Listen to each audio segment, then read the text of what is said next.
বন্ধুরা এই মুহূর্তে আবার একটি বড়সড় আপডেট উঠে আসছে। প্রাইমারিতে ওএমআর সিট সংক্রান্ত যে মামলাটি কলকাতা হাইকোর্টে বিচারাধীন অবস্থায় রয়েছে, সেখানে সিবিআই কে হার্ড ডিস্কের তথ্য জমা দেওয়ার নির্দেশ দেওয়া হলো হাইকোর্টে। এবং সেক্ষেত্রে কি জানানো হয়েছে, হার্ড ডিস্কের তথ্য কেন চাওয়া হলো এবং সেক্ষেত্রে কোনো রকম কি খামতি আবারও খুঁজে পাওয়া গিয়েছে, বিস্তারিতভাবে কি জানানো হলো চলুন আমরা জেনে নেবো এই ভিডিওতে। তার আগে আপনাদের সকলকে অনুরোধ, ভিডিওটি প্রথম থেকে শেষ পর্যন্ত দেখুন এবং ভালো লাগলে অবশ্যই একটি লাইক করে দিতে ভুলবেন না।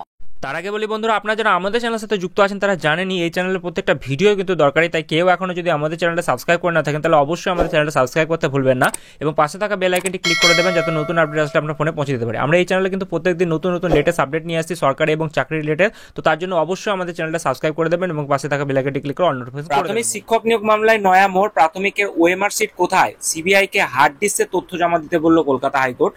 মঙ্গলবার বিচারপতি রাজশেখর মান্তের নির্দেশে যেটা বলা হচ্ছে, ওএমআর সিট স্ক্যান করে কোথায় কোন হার্ড ডিস্কে রাখা হয়েছিল আদালতের কাছে সেই বিষয়ে তথ্য জমা দিতে হবে সিবিআই কে। তো আপনারা জানেন এই সংক্রান্ত মামলা আজকে হাইকোর্টে ছিল শুনানির জন্য এবং সেক্ষেত্রে আপনাদের জানিয়েছিলাম আমি যে মঙ্গলবার একটি গুরুত্বপূর্ণ মামলা শুনানি রয়েছে। তো প্রাথমিক শিক্ষক নিয়োগ দুর্নীতি মামলা আগে ওএমআর সিট সংক্রান্ত সিবিআই কে তদন্ত নির্দেশ কিন্তু দেওয়া হয়েছিল কলকাতা হাইকোর্টের তরফে। তৎকালীন বিচারপতি অভিজিৎ গঙ্গোপাধ্যায় তিনি দিয়েছিলেন।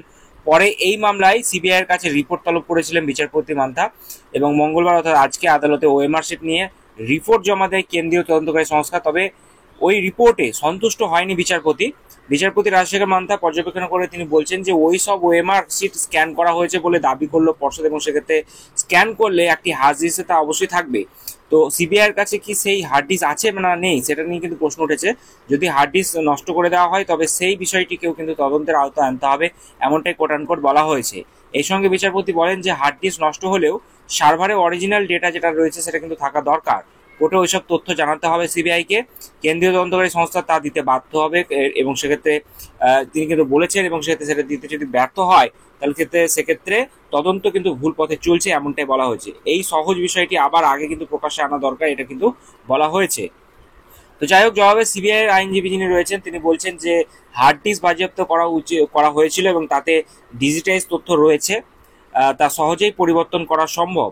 ওএমআর শিটের আসল তথ্য নষ্ট করা হয়েছে, মেটাডেটাও কিন্তু মুছে ফেলা হয়েছে। যদিও সিবিআই এর কৌশলীর উদ্দেশ্যে বিচারপতি পাল্টা মন্তব্য, মেটাডেটা কখনোই মুছে ফেলা সম্ভব নয়, এ ডিজিটাল ছাপ রয়েই যায়, যা মোছা যায় না, এমন কথাই কিন্তু বলা হয়েছে। তো এখন দুর্নীতি তো প্রমাণ হচ্ছে এবং সেক্ষেত্রে একাধিকবার প্যানেল ক্যান্সেল করা হলেও যে ত্রুটি সেগুলো কিন্তু থেকেই যাচ্ছে।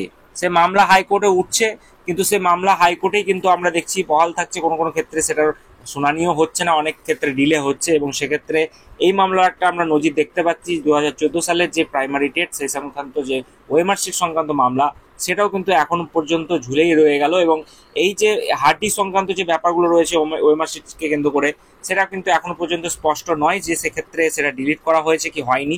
তবে আদালতে এই নিয়ে কিন্তু একাধিকবার বলা হয়েছে তদন্ত জরুরি এবং সেক্ষেত্রে তদন্তে যে বিষয়গুলো উঠে আসবে সেগুলো কিন্তু আগামী দিনে স্পষ্টভাবে ক্লিয়ার করে মামলা কিন্তু শুনানির জন্য বা রায় দেওয়া হবে।